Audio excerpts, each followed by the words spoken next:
Hello students, पिछले lecture में हमने आव्यूह के प्रकार 7 प्रकार पढ़ लिए थे। अब 8वां प्रकार देखते हैं, त्रिभुजाकार आव्यूह। इसमें 2 हैं, एक तो ऊपरी त्रिभुजाकार आव्यूह और एक होगा इसमें निम्न त्रिभुजाकार आव्यूह। निम्न त्रिभुजाकार आव्यूह। पहले देखते हैं ऊपरी त्रिभुजाकार आव्यूह। वह वर्ग आव्यूह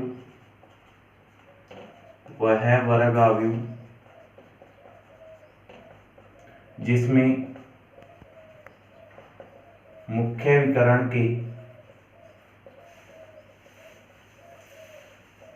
नीचे के सभी अवयव शून्य हैं।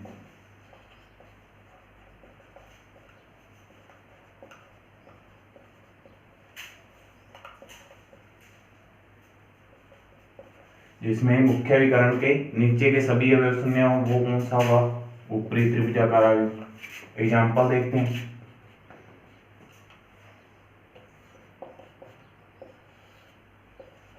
टू -5 1 0, ये मुख्य विकर्ण हो गया इसमें, और ये नीचे के अवयव क्या हो गए? शून्य। तो ये कौन सा है? ऊपरी त्रिभुजाकार आव्यूह। ये 2/2 का है। एक 3/3 का और देख लेते हैं इसमें।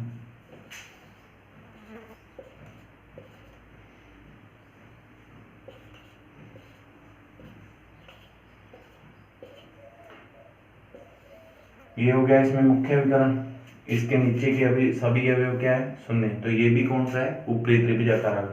ये किसका है? 3/3 का, यानी 3 ही पंक्तियां और 3 स्तंभ में यहाँ लिखा है। ये क्या होना चाहिए? एक वर्ग आव्यूह। अब आता है इसमें निम्न त्रिभुजाकार आव्यूह। इसमें क्या था? मुख्य विकर्ण के नीचे के सभी अवयव शून्य। ये भी क्या होगा? एक वर्ग आव्यूह होगा। इसमें मुख्य विकर्ण के ऊपर के सभी अवयव शून्य होंगे। मुख्य विकर्ण के ऊपर के सभी अवयव शून्य होंगे। मुख्य विकर्ण के ऊपर के सभी अवयव शून्य होंगे, तो वो कौन सा आव्यूह होगा? निम्न त्रिभुजाकार। इसका भी एग्जांपल देख लेते हैं।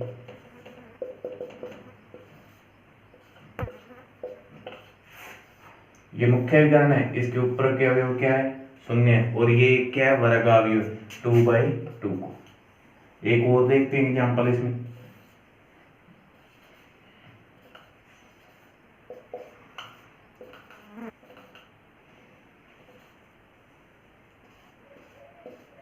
ये मुख्य विकर्ण है, इसके ऊपर के सभी अवयव क्या है? शून्य है, तो ये भी एक क्या है? निम्न त्रिभुजाकार आव्यूह। ये किसका है? 3/3 का। इसके बाद आता है समान आव्यूह। एक ही क्रम वाली 2 आव्यूह जिनके संगत अवयव बराबर या समान,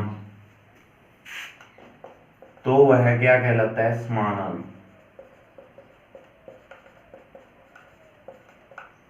ठीक है, जैसे इसमें देख लेते हैं। ए बराबर दिया है 3 4 1 2 4 6 7 3 2। ठीक है, एक और देख लेते हैं। इसमें आव्यूह दिए A11 A12 A13 A21 A22 A23 A31 A32 A33। इनके संगत अवयव समान हो गए, तो ये क्या होगा? समान अवयव। जैसे A11 की वैल्यू निकालें तो कितनी आएगी? 3, क्योंकि A11 यहाँ पर ये पहली पंक्ति और पहला स्तंभ, तो ये कितने? 3। ऐसे ही A12 की वैल्यू निकालें, A12 तो कितनी आएगी? 4। पहली पंक्ति होगी, ये दूसरा स्तंभ है, ये भी पहली पंक्ति और दूसरा स्तंभ। इसी प्रकार से आप इन सभी की वैल्यू ज्ञात कर सकते हैं। तो ये क्या हो जाएगा? समान आव्यूह। उसके बाद आता है परिवर्त आव्यूह। परिवर्त का अर्थ है यदि किसी आव्यूह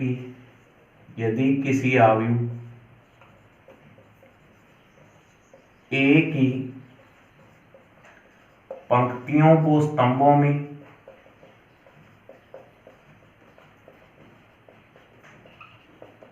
और स्तंभों को पंक्तियों में बदल दिया जाए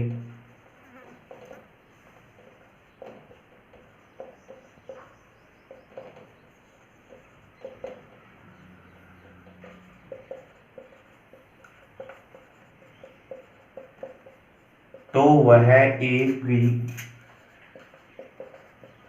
परिवर्तावयु कहलाता है। तो वह ई का क्या कहलाता है? परिवर्ता। स्तंभों को किस में बदलना है? पंक्तियों में, और पंक्तियों को स्तंभों में, अर्थात transpose of a matrix. Transpose of a matrix. Example देख लेते हैं इसका। ए इक्वल दिया है जैसे A B C X Y Z. देखो इसमें कितनी पंक्तियां हैं? 2। स्तंभ कितने हैं? 1 2 3। तो ये क्या कैसा अवयव है? 2/3 का। अब इसका परिवर्तावयु निकालना है, यानी ए का ट्रांसपोज निकालना है। तो पंक्तियों को बदलोगे स्तंभों में। ये पंक्ति है ए बी सी, इसको स्तंभों में बदल दो ए बी सी, और इस पंक्ति को भी स्तंभों। और स्तंभ किस में बदलेंगे फिर? पंक्ति में। तो ये 3/2। तो ये ए का क्या हो गया? परिवर्तावयु हो गया। फिर पंक्तियों को स्तंभों में और स्तंभों को किस में बदल देना है? पंक्तियों में। ठीक है। अगर ए के ट्रांसपोज का ट्रांसपोज करें तो ये किसके बराबर होगा? ए के। देख सकते हो भी ए का ट्रांसपोज है, इसका वापिस ट्रांसपोज और करें, इसका और परिवर्तावयु निकालें तो वापिस हमें क्या प्राप्त होगा? ए ही प्राप्त होगा। अब आता है सममित और विषम सममित अवयव। पहले तो बात करते हैं सममित की। एक वर्ग अवयव ए सममित अवयव कहलाती है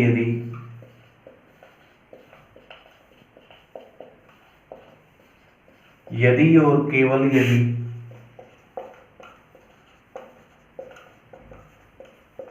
ए ट्रांसपोज इक्वल है ए। भी ए का परिवर्त निकालें, ये कोई मैट्रिक्स है, ठीक है, इसका परिवर्त निकालें, ए ट्रांसपोज किसके इक्वल हो? ए के। तो वो कौन सा अवयव होगा? सममित। एग्जांपल देखते हैं पहले इसका। वो ए का वर्ग अवयव भी होना चाहिए, 2/2 का या 3/3 का या 4/4 का, इस तरीके से। ठीक है। एग्जांपल देख लेते हैं इसका। 3 -4 -4 6। ठीक है। ये ए इक्वल दिया है, इसका ट्रांसपोज करते हैं, ए ट्रांसपोज इक्वल। पंक्तियों को किसमें बदलते हैं? स्तंभों में। 3 -4 -4 6 सेम ही आ गई। तो ये ए ट्रांसपोज इक्वल किसके है? ए की। तो ये क्या है? सममित अवयव। ये क्या है? सममित अवयव। ए ट्रांसपोज भी किसके इक्वल होना चाहिए? ए के, और ए भी किसके इक्वल होना चाहिए? ए के ट्रांसपोज की। अब देखेंगे उसके बाद विषम सममित अवयव। अब आता है विषम सममित अवयव। एक वर्ग अवयव ए विषम सममित अवयव कहलाता है यदि और केवल यदि ए ट्रांसपोज इक्वल हो -a। देखो इसका ए ट्रांसपोज करते हैं, यानी पंक्तियों के स्तंभ बनेंगे 0, ये 3/3 है, -h -g h 0 f g -f और ठीक है। और देखो यहां पर a ट्रांसपोज किसके इक्वल हो गया? -a। ये यहाँ पर माइनस की संख्या थी, यहाँ किसकी होगी? प्लस की। ऐसे ही यहाँ पे देखें तो ये किसकी होगी? माइनस वाली संख्या प्लस की होगी और प्लस वाली माइनस की होगी। इसका अर्थ है ए ट्रांसपोज इक्वल है किसके? -a। कैसे? यहाँ से हम माइनस कॉमन ले सकते हैं। ठीक है।